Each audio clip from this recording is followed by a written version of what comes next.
No. So we're recording, and we got a couple of guests today. We got Dan and QAnon who joined the regular group. And I've begun by breaking all the rules and having too many links here because I'm interested in the coronavirus stuff. And so the CDC wrote a guide with details of how to open up businesses, and the Trump administration has hidden it, saying it is too prescriptive, which is what they did before. The CDC used to give you strong rules, like you must protect your workers and stuff. And under the Trump administration, they've been watering that down to, well, you know, if it's not too much bother and not too expensive, you should maybe give your workers a mask or something. And so they're just burying these entirely, because obviously we're on the path of just opening and pretending everything is fine and lying about it instead of actually doing anything. And that's what Melinda Gates points out, is that our response is terrible, far worse than other nations. Our per capita infections are huge, 6 times that of other nations, and we still don't have tests or anything. So this is an interesting one. The U.S. military recruitment document says that if you have ever had coronavirus and recovered, you are permanently forbidden to sign up for the military. So nobody knows exactly what this means, but at least one experienced military guy has said this means they know that it does permanent damage to you. Which is an interesting statement. I don't know how they can know that, but anyway, and so San Francisco has had homeless tents all over the place, and they did have send cops out to slash them and take them down, but now they're officially sanctioning them and trying to help them move 6 feet apart. So this is San Francisco's latest attempt to fix the homeless crisis. Before this, San Francisco and Las Vegas did lots of stupid things about the homeless people. So that's why the most cheerful news that I saw is that Trump's valet has tested positive, and now a second one in Pennsylvania has tested positive. And I think this is the most promising thing that could happen, because this is what happened in Britain. The British government just said, let everybody catch it and die, who cares, until the leader caught it. Now suddenly he cares. So, I mean, if Trump caught it, he might actually change his attitude some and decide to do something about it. And I think nothing else would affect him. But anyway, I thought this was good, being fun in Denmark. He explains how they handled this and many other things, and how the McDonald's workers there are sorry for our McDonald's workers here. They get paid $25 an hour. They have health care. They have good housing. They're still in business because they responded efficiently to the pandemic. And, you know, I think this American capitalist system is just not working so well. I think we need health care for everybody and housing for everybody, and you know, all sorts of nasty socialist communist thought like that. I was gonna say, slow down there, Stalin. What's that? Slow down, Stalin. Son? I can't hear you. Son? Slow down, Stalin. Oh, Stalin. That's right. Stalin. Yeah, that's right. Anyway, so I was interested in all this stuff. It's I don't know if I didn't care about it. But... All right, no comments on that. We'll go on to this one. Well, I got comments on it. You know, you said that it was good news if Trump caught the coronavirus. Well, yeah, I think it is. I think that you're looking at it from too simplistic of a view, though, because there's still the chance that he would catch a very mild case.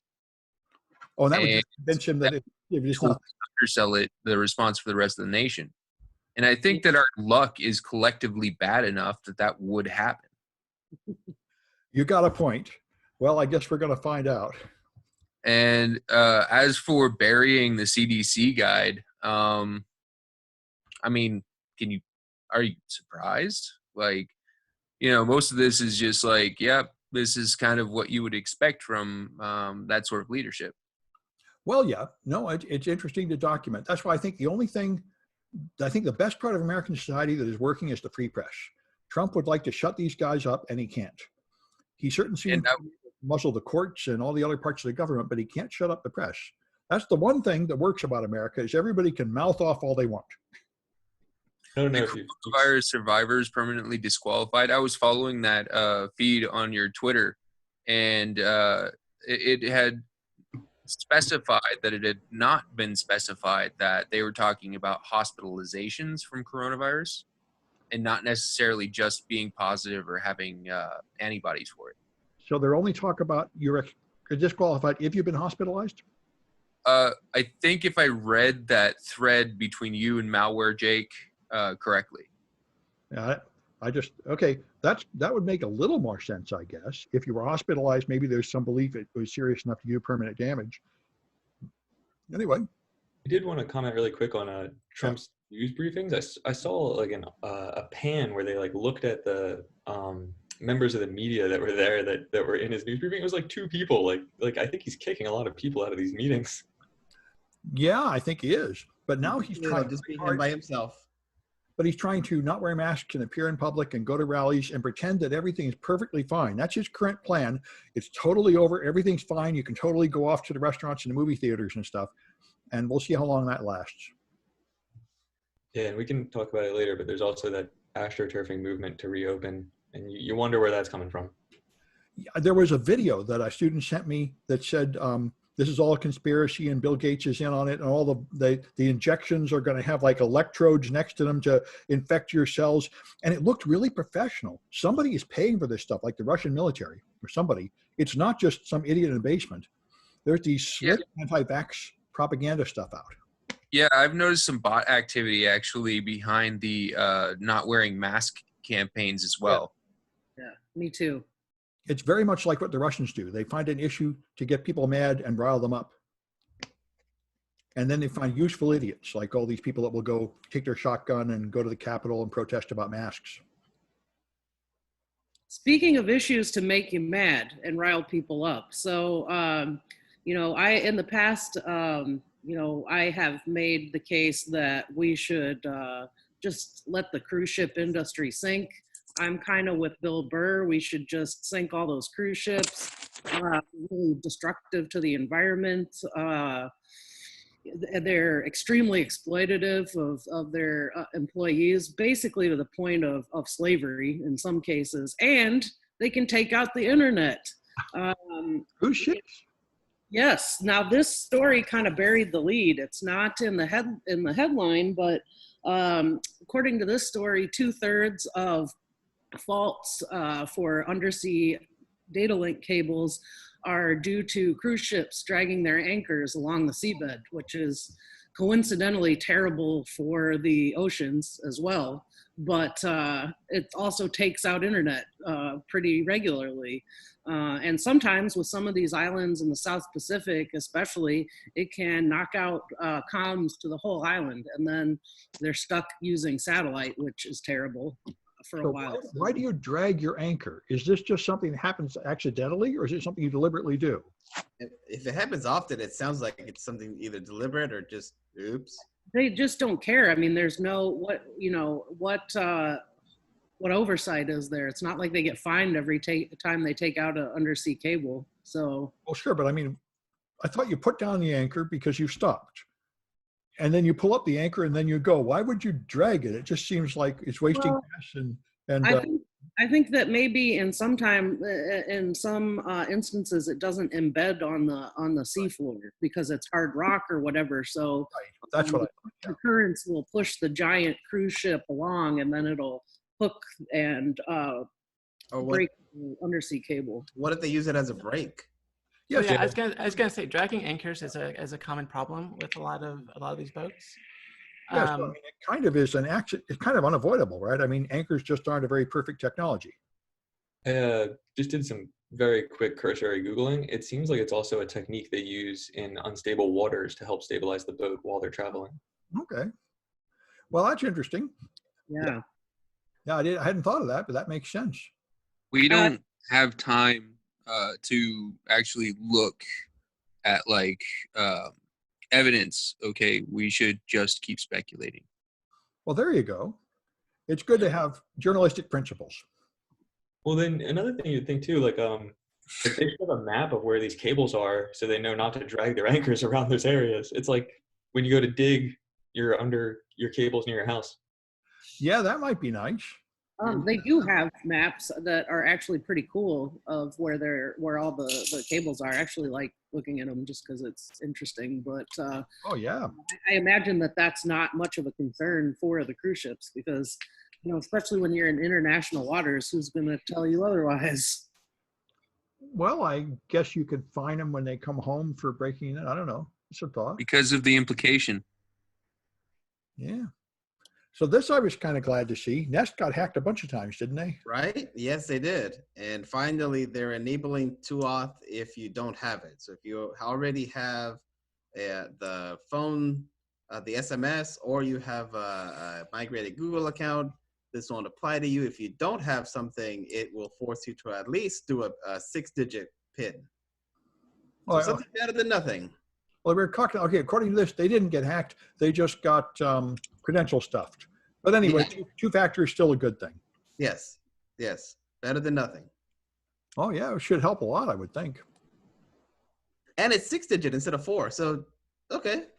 Well, I guess that's all right. And that's probably that fallout of all those creepy stories you saw where people were like sitting on the cams and watching people. Yep. Oh, yeah. And so here's poor QAnon getting abused. Yeah, poor QAnon. This is not fair. Yeah, it's totally not fair. Yeah, so Facebook, the giant Facebook, is going after poor QAnon just because they're saying things that aren't quote unquote true or factual or backed up by evidence. And they're also going after not only QAnon, but other groups like, I forget what they're called. I can find here. Other conspiracy groups. It's proving that Bill Gates is conspiring against us or something. And the 5G. She should burn down the 5G tower. Oh yeah, VDARE. VDARE is the other one they're going after too. Maybe next time QAnon should pay their Cambridge Analytica bill. Yeah, maybe that's it. Yeah. Well, fight the power, QAnon. Yeah. I thought they'd already kicked him out long ago, but I guess not. I'm so glad to see this. Like, they've done a bunch of different stuff against, I think, like fake profiles, but they've never, in my opinion, really tackled, like, maybe they have like foreign disinformation campaigns, but this is something that Facebook should be doing way more of, that like they just slept on for years, in my opinion. And the other one I just saw is like YouTube just signed a contract with PewDiePie to let him back on and make him a hero. Isn't PewDiePie pretty much the same kind of stuff? Just crazy right-wing racist crap? Yeah, it's definitely not like a good news source, I don't think. But now he's the #1 character on YouTube, and they've officially signed like an advertising agreement with him. So YouTube has given up all pretense of banning this stuff and openly embraced it. I will give PewDiePie a little credit though. Like, he has done public apologies for some stuff. You know what I mean? Like, he did this whole Death Forest thing, and then he had to publicly apologize for it. So that was, nice. So it's the kinder, gentler PewDiePie, maybe. PewDiePie 2.0. Yeah, well, I guess we'll see. I noticed this story that I just dropped in the chat earlier today that was about Trump's nominee for the next National Intelligence Director. And I thought, this could go either way. If he's following them, hopefully it's because he wants to keep an eye on the current situation and stay abreast of the current climate, and not because he believes this stuff. But what do you want? Obviously the second. I mean, Trump got in because he's a birther. He appeared on Alec Jones. The current administration is totally off in this crazy land. Okay, here's something that I want to say about the current administration that I think is overlooked. And it's the same thing that was the subject of our talk, which is the source of news that one purports themselves with. The current administration uses very extreme sources of news like Rush Limbaugh and things like that as sort of an indication of how well they're doing and what is considered trustworthy news. So I think it's part of a greater problem of a lot of people I don't want to say just that generation, but every generation trusting news brands that might not necessarily be trustworthy because they're just ignorant to that fact. Yeah, I've got a friend that's in his 80s who's totally into all this alt-right stuff. I think and Fox News, I think, targets people over 70. That's the median. So it is our like parents and grandparents generation that are somehow, I think they come from an earlier time when they actually trust what they see on TV or something. And therefore they're more easily misled by the internet, something like that. Yeah, and now since Fox News wasn't radical enough, we've got the like One America, the OAN channel and all that, which is just really something. I heard something like Trump is buying OAN. or something like that, because Trump's plan is to start his own Trump TV when he leaves office, which would totally make sense. That would be his logical next career move. I also find it comical that he trusts these like really incredulous news sources, and then he doesn't trust his own intelligence services, which are like people hired just to research stuff for you. But from his point of view, they're all plotting against him because they keep accusing him of doing crimes for some unspeakable reason. So how can you blame him? From his point of view. Yeah, it's not a crime if it doesn't feel like a crime. Well, if he does it, he said if the president does it, it's not a crime. The president is allowed to do anything he wants. And there's a new Supreme Court case to prove that. He can just do anything he wants, anytime he wants, and nobody can question him or anyone in his administration, which is the way it used to be in like medieval Britain. So I mean, he's kind of consistent. Anyway, so did we skip one? Wait a minute now. I sort of lost where we were. Went through the sharks and the two-factor thing. Okay, we are back to this stuff, the contact tracing stuff. Okay, so the UK made the centralized contact tracing app. Apple and Google made one that's made the infrastructure for decentralized apps so that the data would not go to a central server. It would just go on your phone and record who you've been near using Bluetooth, which the inventor of Bluetooth said is stupid because Bluetooth will never work for that because it's too long range. But the other problem is, if you don't use their official API, then every time the app goes in the background, it turns off Bluetooth and loses connectivity. So you either have to have very little data, or you have to keep waking up the app, draining the battery. So UK and Australia have just ignored these problems and made centralized apps. And so the UK one doesn't work at all. It keeps going to sleep and losing connectivity. And then it turns out that they probably can't use any data because they forgot to like fill out the forms to make it legal to move data from one branch of the government to the next. So it's doing no good. And the Australian app, also, they haven't used any of the data because it keeps going to sleep and not connecting. So this was going to be the technological miracle cure, was these apps would do contact tracing, and it seems to be completely bogus. Many countries have rolled these out. I haven't heard of any of them doing any good. I think what you really need is human contact tracers, which is what we're going to have in California, 20,000 humans doing detective work to track you down, supposedly anyway. But nobody seems to have gotten any good out of all these apps, and hundreds of these apps have pushed out. I don't think there's one in America yet, though. Utah has one. I'm always cautious about these things because I feel like people make a lot of concessions when they're afraid. Well, they do. And the other thing about it is if these automatic apps, you could totally DDoS them. You could just claim you've been tested, then go crowd run everywhere to make everybody think they've been infected by you. So that's why they really want a centralized database where a human can examine it. And the UK, they already said, we're going to keep the data and reuse it for other unspecified purposes. They're just admitting it. And I mean, our government has such a spotless track record of a really effective software application. So I don't know what could possibly go wrong with this implementation. Yeah, you know, I mean, I would be willing to give up some privacy to stop the virus, but it sounds like this way, it's sort of like the stuff after 9/11, where you give up your privacy and you get no security. You just get screwed. Anyway, so ultrasonic signals. This one was surprising to me.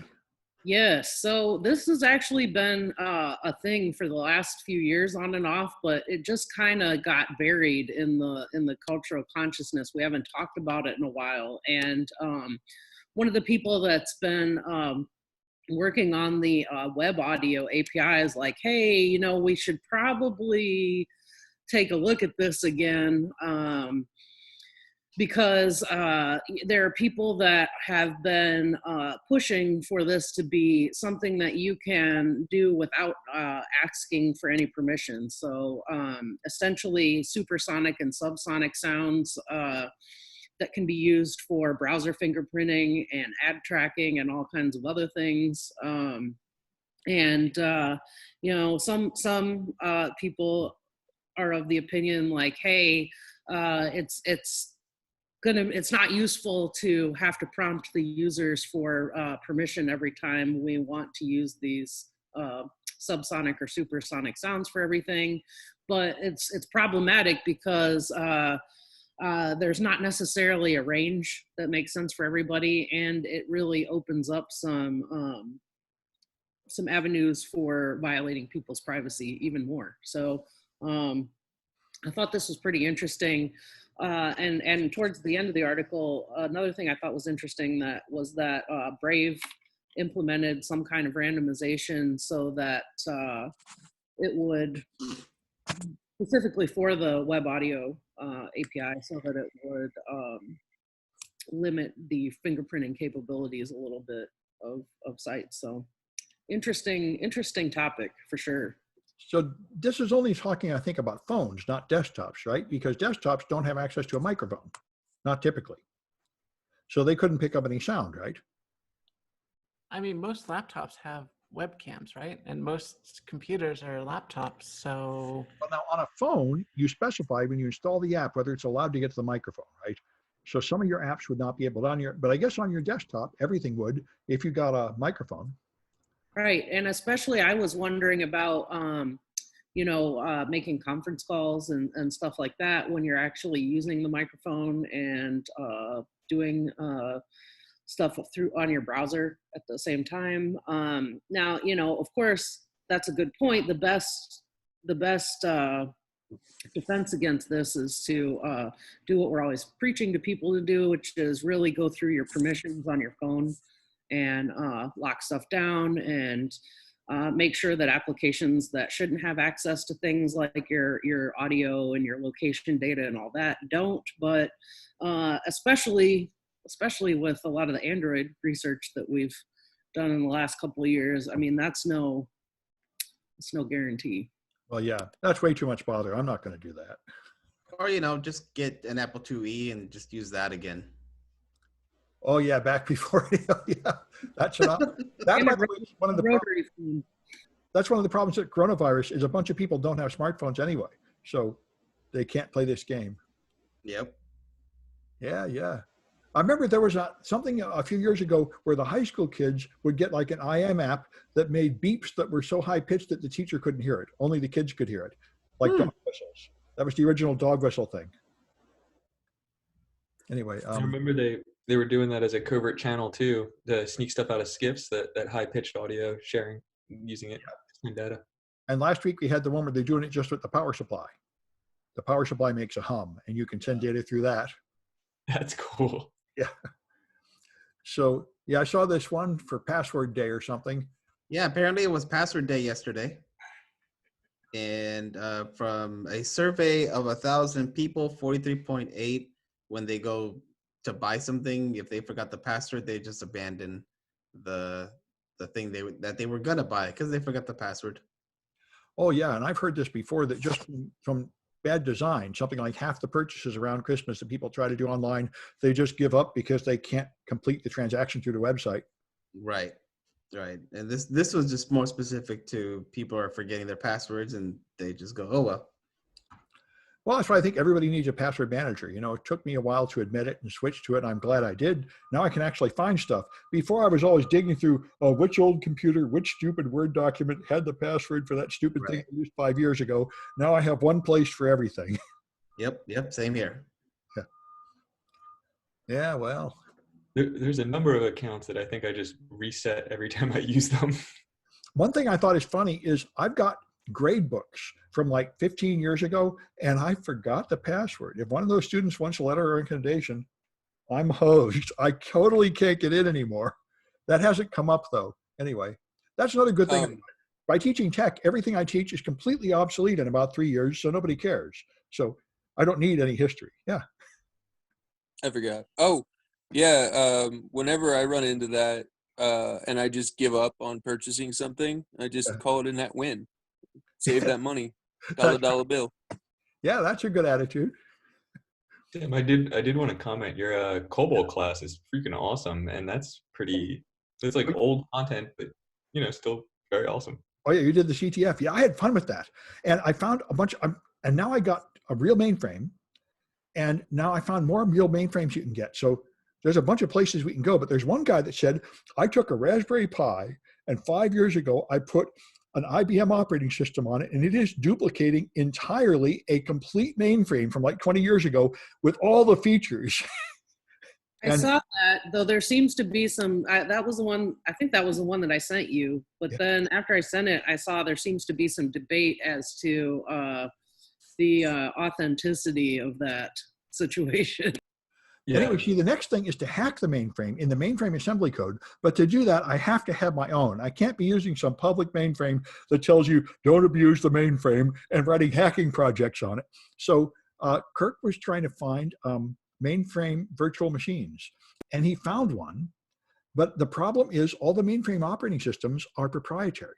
So this guy says, now here you install this thing, and now you have the hardware of mainframe emulated in a virtual machine, but now you have to put an operating system on. Now the public source operating system is like 30 years old, but if you somehow have access to the ZOS, you can put it on there, and then it does all this great stuff too. He's pirating ZOS. It's like a Hackintosh.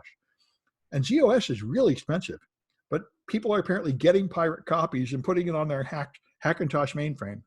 But I can't really write homework that does that, I think. Anyway. Sounds cool. I know. But anyway, I'm having a lot of fun. Did you do the COBOL? Yeah, I did. I really enjoyed that CTF and all the workshops. Like, that was my first exposure to it too. So I know. Me too. I just tried it a couple of weeks ago because that guy in New Jersey, and it takes me back to my childhood. I grew up with Fortran, which is the language before COBOL. Yeah, I grew up with 4chan. Yeah, which is not quite the same. Okay. Anyway, this one I thought was pretty good. This guy with his botnet just for anime.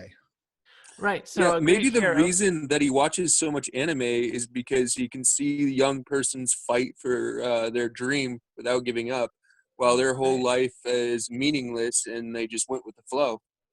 Right. So this great hero, who will be celebrated for ages, found a vulnerability in D-Link devices having to do with the SMS notification feature, which allowed this person to send malformed HTTP data to the router, essentially giving them root access. So they took it over. And of course, what they did is they would do as any reasonable botnet would do, is they downloaded anime and cartoons. So our great hero had this botnet up for almost 10 years, almost undetected, just using a single vulnerability. So why do you need a botnet to download anime? How does it? Why don't you need a botnet? Well, if you want to get your stuff fast, you distribute it. Because he was leeching, right? He was leeching on the torrents. That's the part, I guess, to make it faster. Yeah, and probably hosting too. That's what I was going to say. Yeah. You could just join BitTorrent like everybody else, but I guess that would be too pedestrian. No. This is our hero, a great hero for the ages. Yeah, if I were doing something like this, the idea I think would then be to host my own anime repo and profit off of it. Yeah, that would make more sense in a way. But anyway, all right. And so this I thought is bloody awesome. Elon Musk is completely nuts. He tweeted out the other day that not only is coronavirus all hoax and they should totally open up everything, but I'm going to sell all my houses and have nowhere to live because who needs that? I guess before he moves to Mars, he doesn't need a house anymore either. And he really is, in fact, selling all his houses. And he just had a baby like 2 days ago. So I would think that his wife might say, we kind of need a house. But anyway, but they've agreed on the name. This is the name of their child, XAEA12. Kyle. And they tell you how to pronounce this. His Elven spelling of AI for artificial intelligence. So it's, they disagree on how to pronounce it, actually. I don't think the child really has these tattoos, though. Apparently, California's not going for this because you can't have, you can only have letters, the standard alphabet letters in baby names, because I don't think anything else will go into the state record system. So that'll be interesting. So it's going to be like Ellis Island. Your real name is XA12, otherwise known as Joe. Wait, so Liz, does that mean I can't have -- drop tables for my child's name? Apparently not. I was gonna say I was gonna in my new cat X50 !P % at 4P open bracket / ICAR standard antivirus test file. Well, see, I think that could go through. Well, the cool thing about it is now when you use your cat's name for a password, it'll be secure. Well, Yeah. it's not going to be okay until you can use emojis. Yeah, your- yeah. He should have done that. That's awesome. He should just have emojis in there. Smiley face emoji, poop emoji. Yeah. I hate that. People started putting their host names as emojis when we were doing like security logging. Like, wow, way to throw a wrench in my life. That sounds, it should be secure, right? He's probably not in the alphabet for the hacking tools. We had a team who did that during our bug bounty. So that was interesting. Yeah, it's not a bad idea. I see a lot of students do it on Kahoot. Some whom are even here are all putting up weird symbols in the Kahoot. Well, I think that my story is more news of the obvious, like Elon Musk is crazy, Chinese nation state hackers are hacking things. And I don't want to get too in depth in these because we've got a hard stop, and I really want to talk about Q and Action Dan's project. Okay. So figure we should just skim over these. Okay. He did bad things. There's a new rat out there, the Arya body rat. There were multiple means of infection, but mostly through word macros and dirty dills. Yeah. Didn't look too new. And then Zoom support. I did not understand the Zoom support. So if you have Firefox, you can get into a Zoom meeting, but you can't do audio within the browser. Oh, okay. Up until this version, now you can do that because you could do that in any other Chrome. You couldn't do that in Firefox until now. And it supposedly can detect when your password's been breached and then tell you if you reused it, which I wonder if they're sending your password up to a server to do that. I kind of wonder if that's safe. I would think at the very least they're sending the hash. They're probably running it through like a Troy Hunt API or something like that. Yeah. That's what I hope they're doing. All right, and the last one here is Microsoft's private GitHub hack. We were talking about this before the recording. Some secret dirty, in your private GitHub. Yeah, some dirty hackers decided to hack Microsoft's GitHub repository, download 500 gigabytes of data, and I guess are now trying to sell it. Yep. Currently, what they put on was the file directories to prove that they have the files. And the only question is there anything really important in there?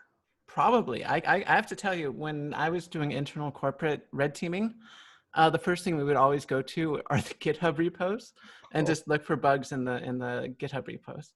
And there were always bugs, don't worry. I want to second Kaitlyn's point. I do the same thing. Like I always look for creds stored in codes. And then this is the same kind of breach that hit Uber in 2016, where you had, because the problem is the GitHub accounts belong to individuals, right? And then the org is Microsoft. So they're going to reuse passwords on their personal stuff. And Microsoft can mandate 2FA if you're part of their group, but if it's not already there, they can't really do it. I guess they could do it retroactively, but people rejoin the group. But that's what I imagine. An individual got hacked, and then he had access to the Microsoft repo. Yeah, it sounds like it's not that big, not that hard to do. So you guys have something to tell us about? Yeah, we recently put together a whole bunch of, it was a presentation on 5 years worth of research around the astroturfing stuff that you mentioned, like how they kicked QAnon off of Facebook. Yeah. So we had been doing a lot of this astroturfing over time, and basically our research just kind of accumulates in that for many years, not only was this very easy, but these social media companies basically profited off of this astroturfing because it looks like more active users, it looks like people sharing stories, all this community engagement. But as we've seen with these other things, what it is it's concerted campaigns by a very few individuals to look like a grassroots movement and make some kind of change happen. And it's manipulation. It's manipulation of news and democracy, really. And it's information warfare at the basest in the basest definition. It's warfare. Yeah, but I think that's nothing new. I mean, that's how America was founded, with the Federalist Papers, people pretending to be a whole movement when they weren't. I mean, it's just the latest version of an ancient technique. Yeah, that's a great point. So that's kind of what our talk also talks about, is that fake news isn't like a new phenomenon, right? Like it's propaganda, and governments have always been manipulating this to control people or influence them in a certain way. And, like we have propaganda from America that's like, look at us, we're defending the freedoms of the world, we're good guys, we're out there. And then, we don't really see the propaganda of other countries. But what's interesting about the astroturfing stuff is now anybody has this platform that they can start to push this fake news from. So it's not just people in positions of power. Like, you don't really know who's behind it. Yeah, that's certainly true. A lot of this stuff, it's not easy to track down to its origins. And there's a whole echo chamber of nuts that will amplify it and anonymize it. Yeah. I think it's interesting how, I was talking to some high school kids a couple of years ago, and I asked them, just because I like to ask them weird questions that make me feel old, I said, how many of you have ever had to write a report where you used only books and not the internet, where you had to do it out of the library? And only like 2 kids in the whole class raised their hand, and one kid goes, I did, and it was really hard. Yeah. But by the same token, they don't trust anything on the internet anymore. So, because it's just so full of lies. So I think it's going to be interesting to see how this next generation that's coming up now in this kind of environment is going to regard these things. Are they just going to eat it up, hook, line, and sinker? Because, I mean, granted, these were pretty smart kids that I was dealing with. I would say smarter than average. Or are they going to just be skeptical of everything and believe nothing? Well, the old newspapers in print were not reliable either. I think one of the main issues is the fact that it is a basic psychological failing of people to believe what's in their own echo chambers, because it reaffirms that confirmation bias. And so you have weird and illegitimate points that sound correct if you just look at them on face value, that are actually damaging to society as a whole and have been wholly disproven. And those sorts of things kids aren't really exposed to until they are. And then, so I think the issue of fake news is going to be a huge deal with populations growing up now, because even if they are dubious of the news, they're still going to believe things that are aimed towards people with their existing political and ideological predilections. Well, I think we've always had that too. That's what religions and bigotries have always been. And in fact, I remember I was sort of horrified when I started looking at psychology, and they say if you don't believe the average religion of your community, that is a sign of mental illness. And I think the point is you're supposed to have some desire to blend in with the crowd. And if you rebel against what most people say is true, even if you're right, it shows sort of an unhealthy detachment from social pressure. That's really interesting. And I wanted to just hit on what you said earlier, where they're targeting these extremist groups and these people that already believe these things. So they're going to be easily motivated with that confirmation bias. And that's the hardest part to me, is then you get this like influx of real people that start to give weight to the fake movement that was fake when it started. I think this is a real effect, and it's right to be concerned about it, but it is nothing new at all. I grew up around Jehovah's Witnesses and all kinds of crazy religions. There have always been people just believe what their neighbors say and agree with any kind of nonsense just to fit in. It's just, I think we're seeing it more. I think something that's interesting that I read about this stuff a while ago was that it's regarding outrage porn, that's what I call it, as outrage porn. That's what Fox News is, right? Yeah, it is, because I would watch a family member who would just watch the same shows on Fox News every day, and he'd be yelling at the TV, but he had to have this outrage porn because, first of all, it was that confirmation bias, which would it would just reaffirm all of the things that he was thinking and saying every day, and then go see I was right. But also, one thing that's very interesting to me is that it's addictive. So with that, when you have that outrage response, there's actually a dopamine response in the brain.